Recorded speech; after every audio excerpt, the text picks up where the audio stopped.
right, salute. I'm back on. I don't know if this is still breaking up.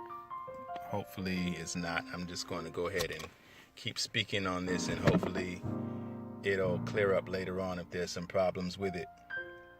But I've been talking about, in the first broadcast, was talking about my traveling, my voyage in a cultic system under the guise of being magazine salesmen, and just the exposure to the demonic realm, exposure to the supernatural realm. And also, this is a testimony of his faithfulness. When I was 4 years old is when I gave my life to Christ. My mom broke down who the Lord was, and I was old enough to understand it.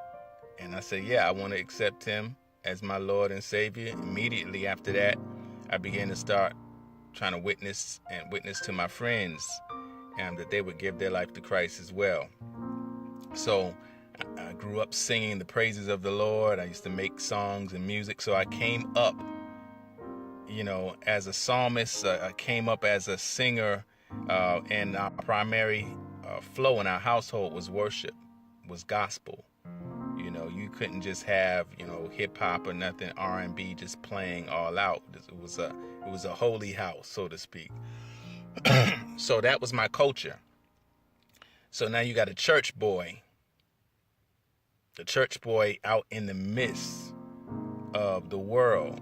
Now prior to hanging out with the white folks, when I left my house initially, I got in deep with the 5%ers, the Nation of Gods and Earths, the founder Clarence 13X, and understanding, or having a overstanding of who the Asiatic black man is, and the original man. And it taught hatred of the white man. It taught a whole lot of stuff, but basically that we are the original gods, the black man, melanated people. And because we were subjected to the white man's religion and the white man's Messiah, and because of all this, then we need to forsake all that and return to our roots, which traffic through Islam, but it's deeper than just Orthodox Islam. This is what they say. And, and so they move more toward the esoteric, mystical aspects of really pulling from all kind of different faiths and ideologies to support or to break down knowledge that they were on. And I'm going to say, it was the 5%ers that taught me how to study.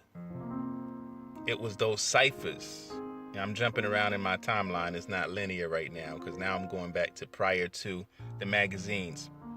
But it was those ciphers, pass the L around, and each person, could break down the knowledge. What are you reading? Knowledge, wisdom, understanding. I used to have all this stuff memorized with all the numbers and the days and all that kind of stuff. I don't remember that like that anymore. But it helped you. It was a system of knowledge that kept you on point, because you had to always be on watch. But it opened up the third eye too. Right, so it opened up the third eye, so it's really teaching you how to be a wizard, and there's so much in that as well. But so I was already open. I guess I linked that in to say, by the time I met these magazine people, I didn't go straight from the faith directly to all this other stuff. I'd already been dealing with the Nation of Gods and Earth. Now, that's very interesting, because I'm dealing with the nations of Gods and Earth. I'm dealing with 5% knowledge, and they don't really like to call themselves 5%ers like that. But, I'm dealing with that. And then I go from that to mainly dealing with white folks, rock and roll white folks, some of them being hippie type white folks. And you talking about partying like crazy. So I never knew. But then at the same time, see, my purpose is always being sustained in this, because while I'm being exposed to this craziness, I'm also being exposed to music that I never would have listened to. I start hearing chord structures in this rock and roll and this heavy metal, and it's addictive. I understand now why it's addictive, because the sounds and the rhythm of it. And once you get past how loud it is and you start really hearing this true musicianship going on, you know, strange chord structures, strange rhythms that's happening, you know, then you're getting intoxicated by the rhythm. And because you're high, it's opening up things that you don't hear on a natural level, which really just postures you so that you now can open up and become a medium so that you can really hear what the spirit realm is saying to you. Now, you got to understand, people like Jimi Hendrix and, you know, different folks, they understood this. They knew this. And this is why their minds were how they were, because of what it does is it alters your mind and changes the way that you perceive the world and the way that you hear. And really, you don't get that back. Even when the Lord saves you, when he delivers you, he reckons to use your altered mind, because it changes the neural pathway. It changes how the signals are being sent. You don't hear things the same way. You don't see things the same way. You're open. That's why people can say, well, even when somebody has gotten off drugs, they'll say, I can tell that person was a drug addict. It's not just how they look. It's the intuitive leaps that they make from one thing to another. And sometimes it's just the way that they interact with people that gives it away. So, but what I'm linking today right now is not just talking about drugs, but the link between using the drugs as a tool to access the spirit realm. So now we're not talking about just casual usage, and I'm not making a defense for that now, but that's not really where I'm coming from. I'm not here to talk about casual usage. I'm talking about ritualistic usage for spiritual purposes so that you can encounter divine or ethereal beings. And you can have encounters with the spirit realm because you're incorporating spiritual things with this thing. So all this stuff was training. This is stuff I didn't learn in Sunday school. You know, this is stuff I didn't learn anywhere else. So this is a good place to pause and leave a point here with you.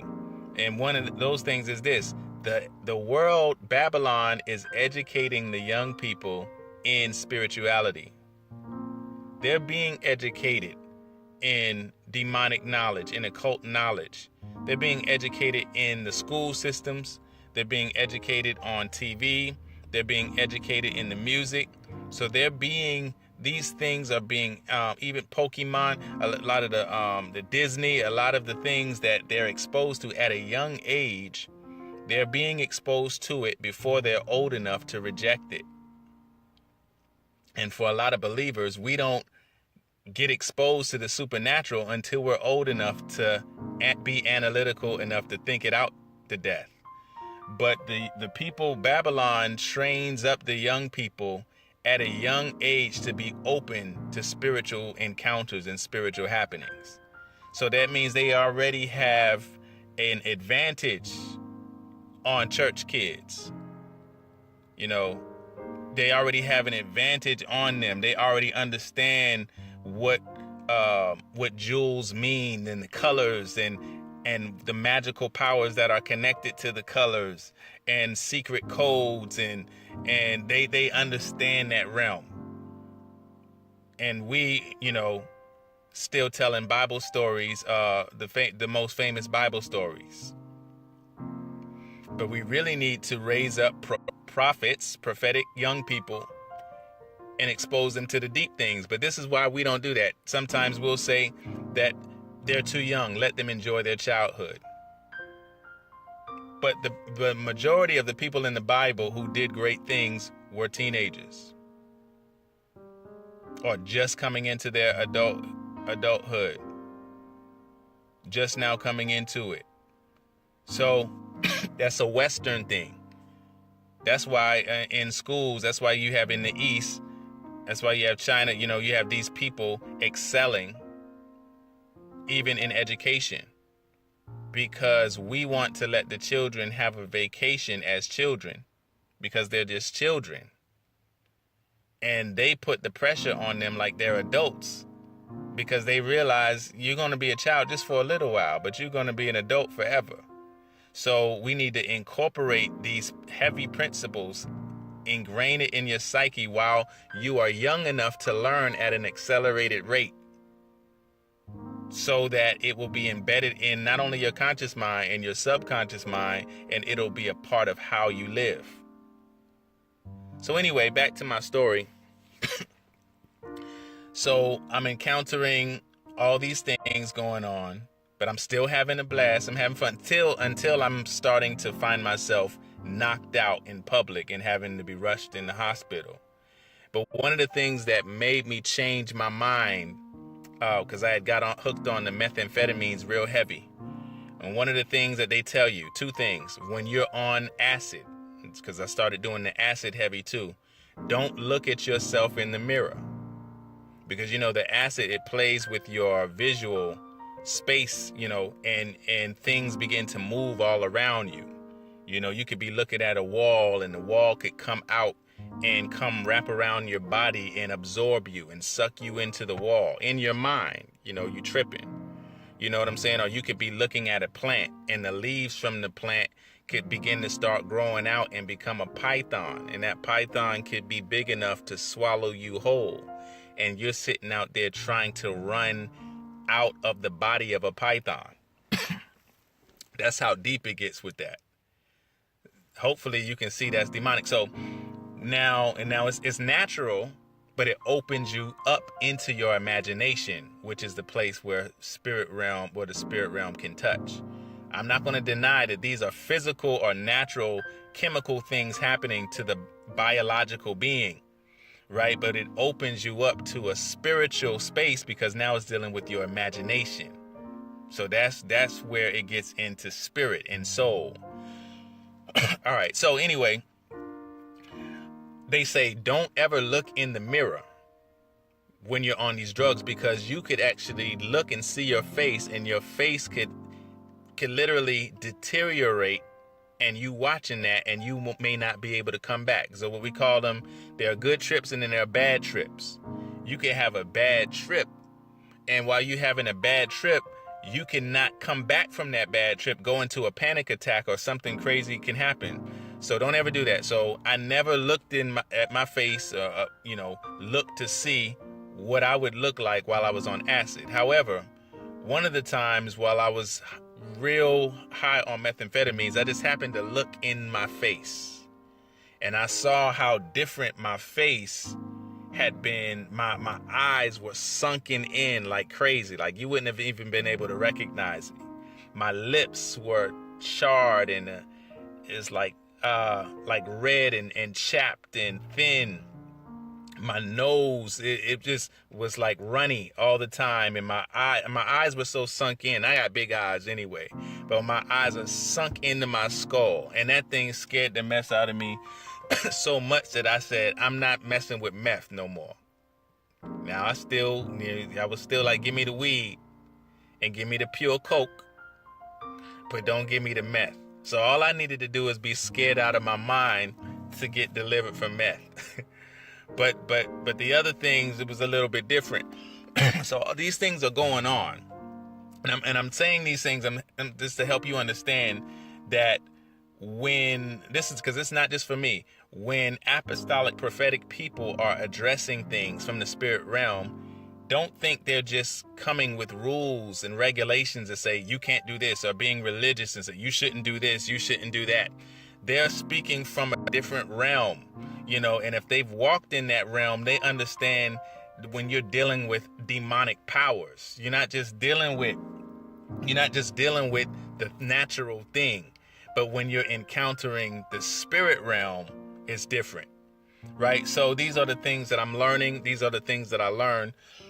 And these are the things that were really schooling me. So he allowed me to get in the school of Babylon and become educated and be a student of spirituality under the tutelage of Wiccans, Satanists, and also Native American spiritualists, tribalists, who deal with ancestral spirits. So all this stuff is going on under the guise of selling magazines. But the apostolic component was there, but I didn't know it then. Think about it. We were traveling from state to state, going into neighborhoods, setting up camp, bringing our culture to those motels wherever we went. Everywhere we went, we set up camp and brought our culture there, partied hard there, lived it up. Once we exhausted all the resources, exhausted all of the money that could have been extracted from those neighborhoods, now it's on to the next city. It's on to the next state. So this was the culture of the magazine sales. And then along the way, if you find a straggler who's just trying to hitchhike or somebody who just wants to break away and leave their family, we go ahead and pick them up as well. We go ahead and pick them up and add them to the team. So we're not getting paid for this. Now, this is another thing too. We're not getting paid to go out there and sell magazines. We're getting room and board, and we're getting commission if you sell a certain amount. But if you don't sell a certain amount, you basically just paying so that you could be in the room. But if you're the top seller, then they're going to break you off some cash. They're not writing you a check. They're not depositing nothing. They're giving you cash. Why? Because most of this cash that we're getting, it's not traceable. So this is drug money. This is drug money and hustle money. Hustling these people, conning these people, thinking they're going to get magazines. And also, while we're doing that in the city, the leader of this organization is making moves with people so they can move weight. And we don't understand this because we're too low on the totem pole to understand it. But the more you get you are trusted, the more you can be trustworthy, now you can be brought into the behind the scenes operations of how things get down. Right? And another reason why I'm breaking down these details is because that was my issue. That was my experience with the magazine cult. But you got to understand, all cults work this way. All cults work this way. There's levels to it.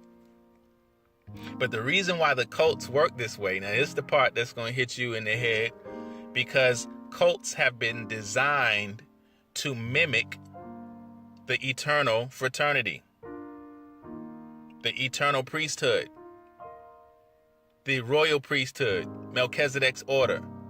So they have been designed, because you got to understand that the spirits over cults understand the spirit realm, and they understand the right way to do it, because the principalities of those realms came from there before they left the Lord. So they understand how priestly activity is supposed to function. They understand levels: outer court, inner court, most holy place, Ark of the Covenant, the mercy seat, the cherubim, the curtains, the temples. Like, they understand realms and dimensions, right? So they mimic the kingdom to set up realms, dimensions. Cults will set up to where on this level, something means this. Just say a G. On this level, the G means God, because you're on a basic level, and that's all you know. All right. On the next level, G means geometry. Right? On the next level, G can mean what is the A, B, C, D, E, F, G. It's the seventh number of the alphabet. So G means 7. 7 meaning perfection. So depending on what level you're on will determine what the meaning is. So when we understand that spiritually, then we know how to deal with what we're going into. And then we understand why Christ has called us to Melchizedek's order, to the priesthood, called us to serve alongside those apostles and prophets who build the foundation for the church, so that we would be brought into the holy habitation, so that we can know the mysteries of Christ, that we would be stewards of his mysteries and not stewards of somebody else's mysteries, right? So that we would understand that and defend the faith. Now, the stuff that I'm talking now is still just basic stuff, But even on this level that I'm talking right now, is stuff that a lot of the church doesn't know. But it's not deep. It's just who you listening to. If you just going to the church to get a word, to hear something about something real nice and cute, but what is going to empower me to deal with the demons, to deal with the spiritual powers of wickedness, to deal with the occult powers, because here's another thing too. The same thing I'm talking about in the cult with this magazine crew, you can see that culture. Cult comes from culture. You can see that culture in a lot of business cultures. So on one level, on the level of industry, you see that you have a product to produce, to manufacture, to serve the people. But you got to understand there is a social culture, and the leaders of the social culture of that business don't just do business for the business. I wish I could break this down better. But they are joined in with organizations and I'm talking about not just the known fraternities like college or Greek letter. I'm talking about there are business fraternities. There are economic groups, social groups who move together, that they may be CEOs and directors and vice presidents of different companies, but they serve on committees and boards amongst one another to move certain things. So I'm just saying that to say, you can see this activity going on, not just in the cult that I'm breaking down. You can see this activity going on in all business cultures, where you have the drones, or you have just the worker, the laborer. But then you have, the higher you go up, you're going into to the politics. You're going into the maneuverings. You're going into social space, and you're dealing now more with spiritual matters. You're dealing with causes and the desire. Those people started businesses for a purpose, but it's not just to make money. It's also to influence culture. Let me give you an example. Amazon, once Amazon got to a certain level, they bought the Washington Post, right? So, and then they said, they wanted to change some things about the Washington Post. I believe it's Washington Post. I read that the other day. So why is a book company moving and translating from books to now serving everything, right? And then going from there to now buying news outlets. And I'm using that as an example, but I mean, I used to work at Time Warner Cable for 17 years, and I'm telling you, it's the same thing. Every business coach, once it reaches a certain level, they want to influence and impact culture. So it's kind of like a cult. You don't really know what's happening on the lower levels until you get up in management to really understand what those people are involved in. Now you don't just have the organization, you have the desires and personal interests of the leaders who affect where the money is going. So I think I'll come back and do another one now. I might be doing this for a minute, because I see the Spirit is trying to bring out some things for us to see that whatever you are into, the Lord is showing you stuff. So he's preparing you for prophetic and apostolic ministry. But he doesn't just want you to see it as work or see it as this is just what is. He wants you to see it with eyes wide open, understanding that he is training you in the spirit realm by letting you know how the spirit realm engages with culture. But this is why you need apostles and prophets in your life to help you connect the dots so that you can see how it's related. Peace, King. What's up? Oh, I ain't even see you on here. I thought that was V. Peace. But yeah, so he wants us to be able to see so that we can understand not only how Babylon works, because keep in mind, Babylon has patterned itself after the kingdom. Jezebel sits as a false prophet. So understand that it's patterning. So you can learn some things about the kingdom by looking at what Babylon has stolen and manipulated and perverted. You can learn some things about the kingdom in that. And a lot of people don't like to admit it, but there's levels in the kingdom. There's levels in the kingdom. Levels of service, and not saying that people are not important, but it's different levels. And there's different realms. And remember when Christ, when he was dealing with the apostles, he said, look, no longer am I calling you servants. From this moment on, because you walk with me, I call you friends. Basically, now I can tell you the secrets of our business. So for some people, the church is a place where work is done. And I'm talking about the church as a whole, where work is being put out, services, helping the community, helping people with their bills, whatever. But when you get deeper into it, you realize that it's a business, it's a family business. And depending on where you are in that, you'll get to understand the secrets of it. So Babylon has patterned itself after that to copy. So that's why we have the fake fraternal orders. There's nothing wrong with fraternities, but we got to understand that the true fraternity is the royal priesthood, is the Melchizedek's order. Christ is our Melchizedek priest, right? So that's the priestly order that we operate in. So link that to business now. In businesses, there are kings and priests there.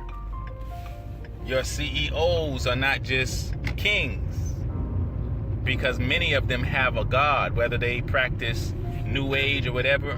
They also serve as priests, and that's why who do you think are the ones that are making allowances for the tutorials whenever you're stressed out?